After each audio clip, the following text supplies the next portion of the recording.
I think that the extra wave has crested. I think most people, now that they use it all the time, I mean, not here, but everywhere else in the world. I think that everybody uses these all the time, and like the main applications just aren't that scary. It's like it, and once you become this happens all the time with computing technologies, is once it's always terrifying. They're going to automate away jobs, or they're going to become. That story of superintelligence is older than any of the technology associated with it.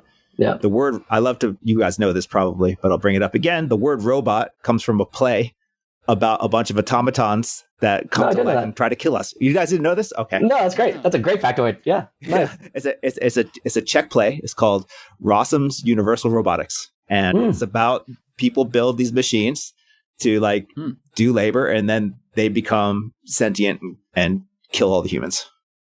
That's from the 20s, and that's where the word comes from. From the 20s. Yeah, that's where the word comes from.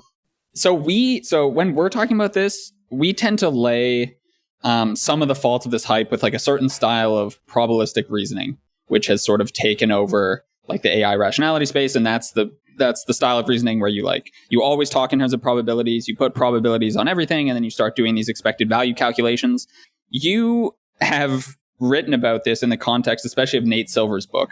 And he's obviously one big proponent of this style of reasoning. I would say your critique of his book focused on not sort of the downstream decision-making and AI consequences. It was more about like what sort of behaviors are we sort of are these sort of attitudes promoting in the world. But I guess, do you share our concern that like this style of reasoning is what's leading to a lot of the AI doom rhetoric, or would you place the blame sort of like somewhere else? That's a great question. I'll first say that the Nate Silver book, which does talk a little bit about AI doom, is predominantly about gambling, which is why when Leif Weatherby and I wrote that review, we were so focused on the gambling, because I also think that is a pernicious problem that is leading to a lot of these bad downstream effects. I think the gambling and everything is going to come back to bite all of us. Sam Bankman-Fried. It's like it's already happened in one sense. Already happened there, yeah. But now we have all these other letting people trade 0-day options on their phone is not a good idea. That's obvious. Right. But so anyway, this is neither. We don't have to necessarily get into that so much. Let me go back to your other question about the kind of Bayesian reasoning. I brought his name up, Leif Weatherby. Leif Weatherby 100% agrees with you guys, and I think his next book project is going to probably be about that. Which I'm looking forward to hearing more about what he wants to write. But I feel like it's a bit mixed. I think partially it's I do find the people who take Bayesian confirmation theory too seriously to be very weird. And they're weird whether they're in philosophy, computer science, or on the less wrong forums. So it is a little bit of a goofy popular thing. But like the thing that's so funny is it's not. So, okay, maybe I can just say this in two ways. Most people don't take it seriously. But I guess, Ben, your question is like, is that the problem? The people who do take it seriously, is that kind of part of what the problem we're in? Is that kind of the question? I don't want to say that that's the only thing that's going on, but I think that sort of reasoning does make it easy to take very far-flung scenarios that you might otherwise be tempted to just say, oh, this is very unlikely. If you really adopt a style of reasoning, there's this tendency to say, well, now I have to put a number on it, and I have to now I have to factor it into my expected value calculation. I have to consider how many people might die, even if it's the super far-flung scenario. That's right. And, Vade and I have harped on and on about this. And that just gives life to something that you might otherwise sort of just push aside because it seems very unlikely. And it makes it hard to counter it. Like if you buy into this mode of rationality, it becomes this meme in your head and you can't really get rid of it. And you're just like, well, I guess I have to think about this problem now because the numbers tell me I have to, sort of thing. It's so weird because I would even be willing to grant people that, sure, we could put numbers on these things if it makes you feel better, as long as you don't multiply them by other numbers and add them up. We'll be fine, right? Not all numbers are the same here. Exactly. That's like that the expected values maybe are the problem, not the probabilities. I think that I don't know if that's true either. I think that the need to hyper quantify everything and somehow that the quantification and datafication of something makes it more real than if it does. If you don't have that, is pernicious. I think you could draw the line. I mean, I think the thing that's so funny is that this partially the one thing that you didn't mention that I think is 100% to blame is the optimization side of it. Because even if you were just multiplying these expected values, if you didn't compare them to each other and declare the higher one being better, we also wouldn't have a problem. And so it really is just this issue that it's like you have probabilistic forecasting, you have this need to be able to quantify the value of all outcomes, which is also a little weird. And then it's really just about like, why do we then have to? Why do you think that everything can be cast in utilitarian language?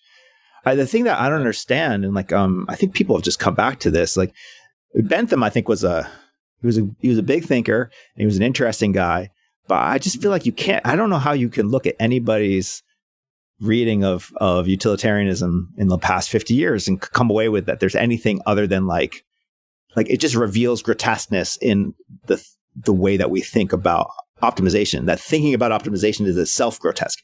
That's my takeaway from utilitarianism. The fact that like it's so easy to play these games and they give you absurd answers, it clearly means that this can't be the way that we run our lives or our ethics.